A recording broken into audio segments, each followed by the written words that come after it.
About Kevaddha what Brahma didn't know. Kevaddha Sutta. Kinh Kiên Co.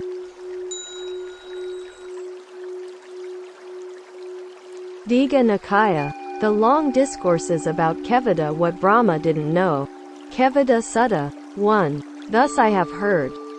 Once the Lord was staying at Nalanda, in Pavarika's mango grove.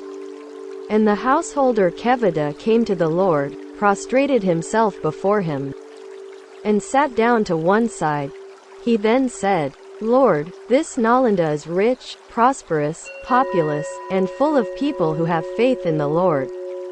It would be well if the Lord were to cause some monk to perform superhuman feats and miracles. In this way Nalanda would come to have even more faith in the Lord. The Lord replied, Kevaddha, this is not the way I teach Dhamma to the monks, by saying, Go monks, and perform superhuman feats and miracles for the white-clothed lay people.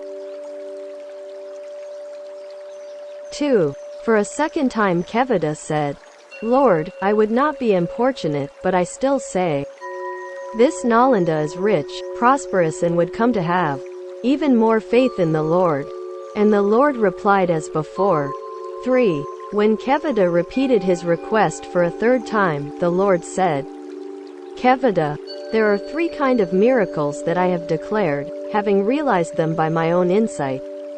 Which 3? The miracle of psychic power, the miracle of telepathy, the miracle of instruction. 4. What is the miracle of psychic power? Here, Kevaddha, a monk displays various psychic powers in different ways. Being one he becomes many, being many he becomes one, as Sutta 2. Verse 87, and he travels in the body as far as the Brahma world. Then someone who has faith and trust sees him doing these things. 5. He tells this to someone else who is skeptical and unbelieving, saying, It is wonderful, sir, it is marvelous, the great power and skill of the ascetic. And that man might say, Sir, there is something called the Gandhara charm. It is by means of this that that monk becomes many. What do you think, Kevaddha? Would not a skeptic say that to a believer? He would, Lord. And that is why, Kevaddha, seeing the danger of such miracles, I dislike, reject and despise them. 6. And what is the miracle of telepathy? Here, a monk reads the minds of other beings, of other people, reads their mental states, their thoughts and ponderings, and says, That is how your mind is, that is how it inclines, that is in your heart. Then someone who has faith and trust sees him doing those things. 7. He tells this to someone else, who is skeptical and unbelieving, saying, It is wonderful, sir, it is marvelous, the great power and skills of that ascetic. And that man might say, Sir, there is someone called the Manika charm. It is by means of this that that monk can read the minds of others. And that is why, seeing the danger of such miracles, I despise them. 8. And what is the miracle of instruction? Here, Kevaddha, a monk gives instruction as follows. Consider in this way, don't consider in this way. Give up that, gain this and persevere in it. That, Kevaddha, is called the miracle of instruction. 9-66. Again, Kevaddha, a Tathagata arises in the world, an arahant, fully enlightened Buddha, endowed with wisdom and conduct, well-farer, knower of the worlds, incomparable trainer of men to be tamed, teacher of gods and humans, enlightened and blessed. He, having realized it by his own super-knowledge, proclaims this world with its devas, maras and brahmas, its princes and peoples. He preaches the Dhamma, which is lovely in its beginning, lovely in its middle, lovely in its ending, in the spirit and in the letter, and displays the fully perfected and purified holy life. A disciple goes forth and practices the moralities. Sutta 2, verses 41-63. He guards the sense doors and attains the 4 jhanas. Sutta 2. verses 64 to 82. He attains various insights, Sutta 2, verses 83 to 84. He realizes the Four Noble Truths, the path and the cessation of the corruptions, Sutta 2, verses 85 to 97, and he knows there is nothing further here. That, Kevaddha, is called the miracle of instruction. 67. And I, Kevaddha, have experienced these three miracles by my own super knowledge. Once, Kevaddha, in this order of monks the thought occurred to a certain monk, I wonder where the four great elements, the earth element, the water element, the fire element, the air element, cease without remainder. And that monk attained such a state of mental concentration that the way to the Deva realms appeared before him. 68. Then, coming to the realm of the Devas of the four great kings, he asked those Devas, Friends, where do the four great elements, earth, water, fire and air, cease without remainder?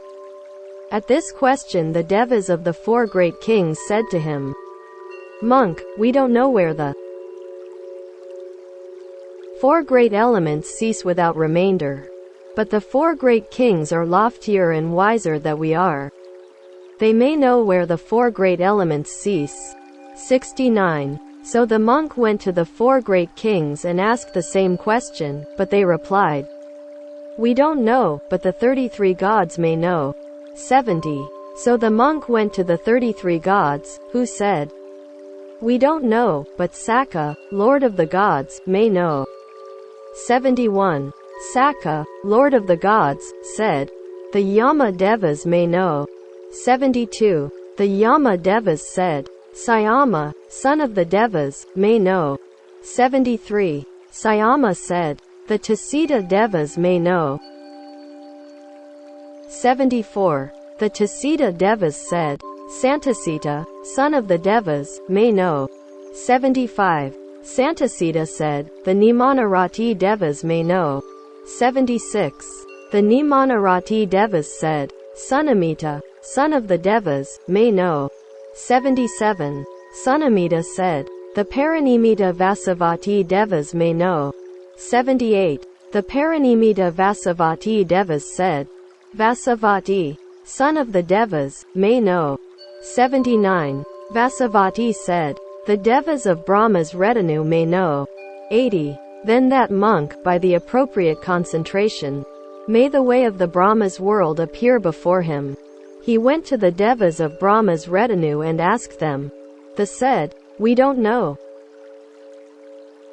But there is Brahma, great Brahma, the conqueror, the unconquered, the all-seeing, all-powerful, the Lord, the maker and creator, the ruler, appointer, and orderer, Father of all that have been and shall be.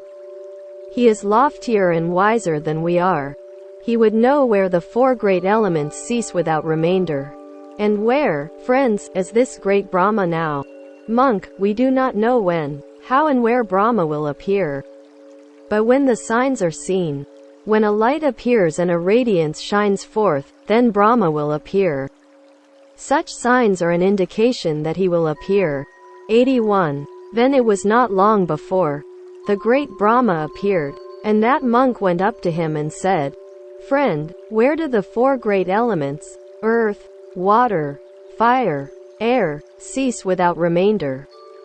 To which the great Brahma replied, Monk, I am Brahma, great Brahma, the conqueror, the unconquered, the all-seeing, all-powerful, the Lord, the maker and creator, the ruler, appointer and orderer, Father of all that have been and shall be. 82. A second time the monk said, Friend, I did not ask you if you are Brahma, the great Brahma. I asked you where the four great elements cease without remainder. And a second time the great Brahma replied as before. 83. And a third time the monk said, Friend, I did not ask you that, I asked where the four great elements, earth, water, fire, air, cease without remainder. Then, Kevaddha, the great Brahma took that monk by the arm, led him aside and said, Monk, these devas believe. There is nothing Brahma does not see, there is nothing he does not know, there is nothing he is unaware of. That is why I did not speak in front of them. But, monk, I don't know where the four great elements cease without remainder. And therefore, monk, you have acted wrongly. You have acted incorrectly by going beyond the Blessed Lord and going in search of an answer to this question elsewhere. Now, monk, you just go to the Blessed Lord and put this question to him, and whatever answer he gives, accept it. 84. So that monk, as swiftly as a strong man might flex or unflex his arm, vanished from the Brahma world and appeared in my presence. He prostrated himself before me, then sat down to one side and said, Lord, where do the four great elements, the earth element, the water element, the fire element and the air element, cease without remainder? 85. I replied, Monk, once upon a time seafaring merchants, when they set sail on the ocean, took in their ship a land-sighting bird. When they could not see the land themselves, they released this bird. The bird flew to the east, to the south, to the west, to the north. It flew to the zenith and to the intermediate points of the compass. If it saw land anywhere, it flew there. But if it saw no land, it returned to the ship.